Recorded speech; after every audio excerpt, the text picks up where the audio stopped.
Okay, so let us start presentation on autotrophic nutrition. Remember that nutrition, the modes of nutrition, broadly categorized into two, and the word broadly is very important. So we have heterotrophic nutrition and then autotrophic nutrition. With heterotrophic, the living organisms feed on organic compounds that are made by others. So we call them heterotrophic. But organisms that make their own organic molecules for nutrition are called heterotrophic. Okay, so we have two broad categories of nutrition. We have organisms that cannot make their own food but depend on organic compounds that are made by other organisms. So we call these organisms heterotrophs. So they feed through heterotrophic nutrition. And then we have those that can actually make their own food, their own organic compounds, and we call them autotrophic. We call them autotrophs. So they feed through a process that we call autotrophic nutrition. So in this presentation, we want to see how plants actually make their own food. Already we shall note in this presentation that plants, green plants, and then the algae can actually make their own food. So what processes can they go through making their own food? But we also have bacteria that also make their own food through another process. That process is not exactly like what we have in green plants, but it's also similar in that the bacteria actually make their own food through it. Okay, so let's start. So autotrophic nutrition is when you have organisms making their own food. So what they do is that they convert the inorganic carbon, which is in carbon dioxide, into organic compounds such as sugars, for them to use as a source of energy. The word auto is about self. So they make their own food. Autotrophic. Hetero is different. So that means that they get the organic compounds from other organisms. Okay, then trophic means feeding, if you can relate that to what we call trophic levels in ecology. Okay, so they do not rely on other organisms. They make their own food. They utilize light energy or sometimes chemical energy, as we shall see. So autotrophic organisms, it relies a lot on light and also chemical energy. So those that use sunlight, we call them phototrophs. Okay, so basically this is to say that we have two types of autotrophic nutrition. The first one is phototrophic nutrition, where the organisms actually use sunlight energy, okay, sun energy basically, to make their own organic compounds through a process that we call photosynthesis. And then those that use chemical energy that they extract from chemical compounds, or they extract these, basically the process of autotrophic nutrition is that you have an organic compound. That organic compound requires energy for it to be made. Okay, now that energy can come from the sun, so that is phototrophic nutrition. If it comes from the oxidation of chemical compounds, in order to get that energy, then we say it is chemotrophic nutrition. okay, or autotrophic nutrition. So don't get confused by these words.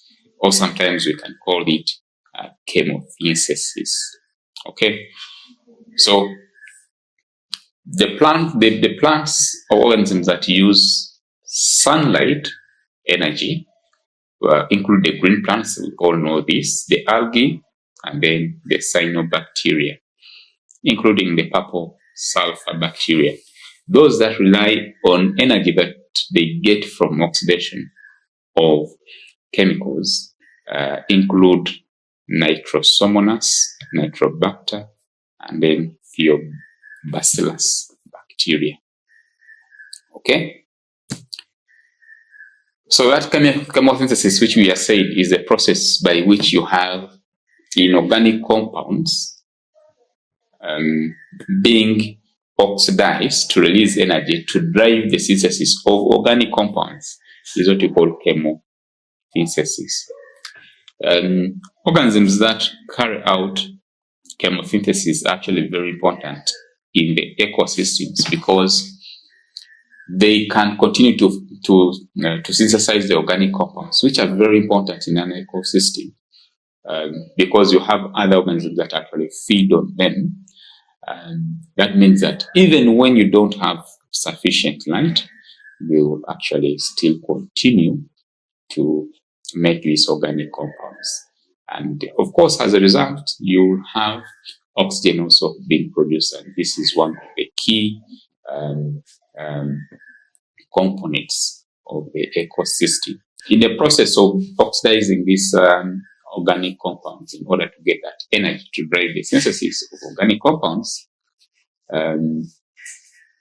these organisms actually are able to release nutrients that can be reabsorbed or be absorbed by the plants, and therefore this contributes to recycling of nutrients. Remember, we can have nutrients that could otherwise not be absorbed by the plants unless they are in simpler forms that the plants can actually be able to absorb.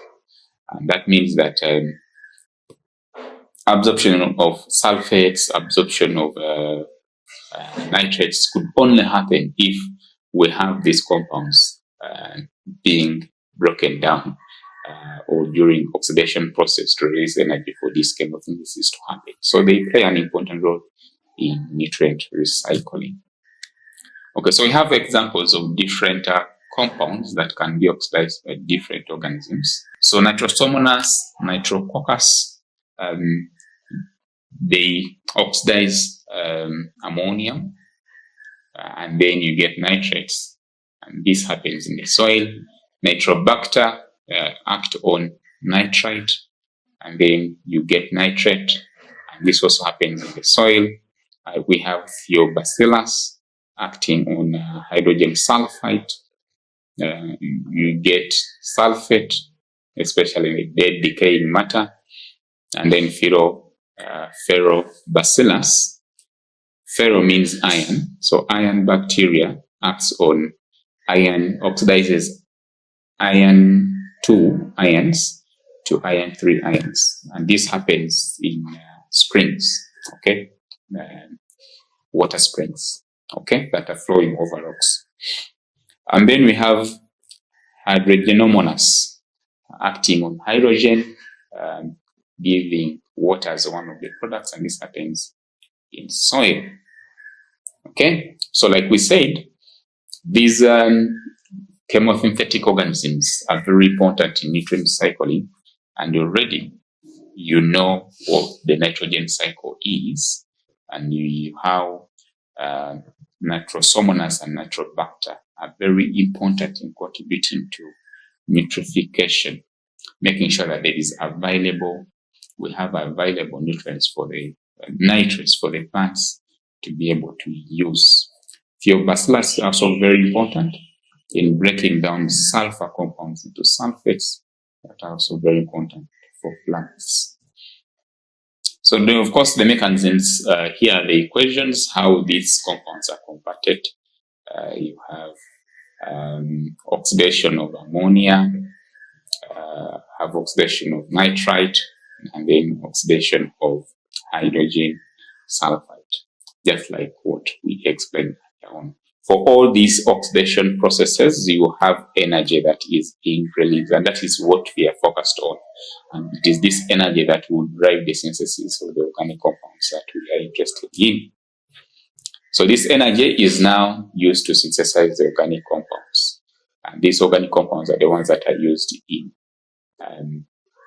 respiration to provide that energy to drive metabolic reactions.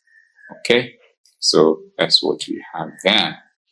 Photosynthesis, on the other hand, is a process by which green algae and some bacteria convert carbon dioxide in the atmosphere and water into sugars, which we are calling complex organic compounds using sunlight energy in the presence of chlorophyll. So it is very important to have chlorophyll and sunlight energy. And then you need to have water and carbon dioxide, such that you can get the glucose, which is the organic compound that you are interested in, and then oxygen as a waste product. So overall, photosynthesis is very, very important because it is what life depends on, basically. Life on Earth depends on plants, the algae that actually carry out photosynthesis, that provide the chemical energy that drives life on Earth. So the plants, algae, convert that sunlight energy into chemical energy. That chemical energy will be available for other organisms across the different trophic levels there. Okay, so of course the other thing is that the process of photosynthesis gives us oxygen as a byproduct, and this oxygen is used by organisms for aerobic respiration.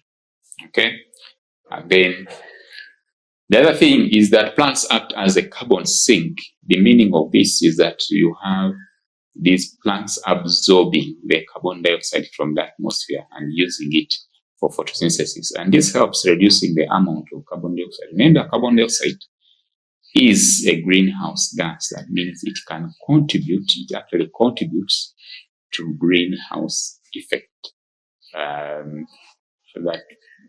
That leads to what we call global warming, and eventually, of course, issues to do with climate. So that marks the end of this presentation, where we have looked at autotrophic nutrition, type of nutrition in which you have organisms making their own organic compounds that they can use for respiration and other processes, using carbon dioxide and also energy that they can derive from either the sunlight or oxidation of chemical compounds. This is very important. These processes are very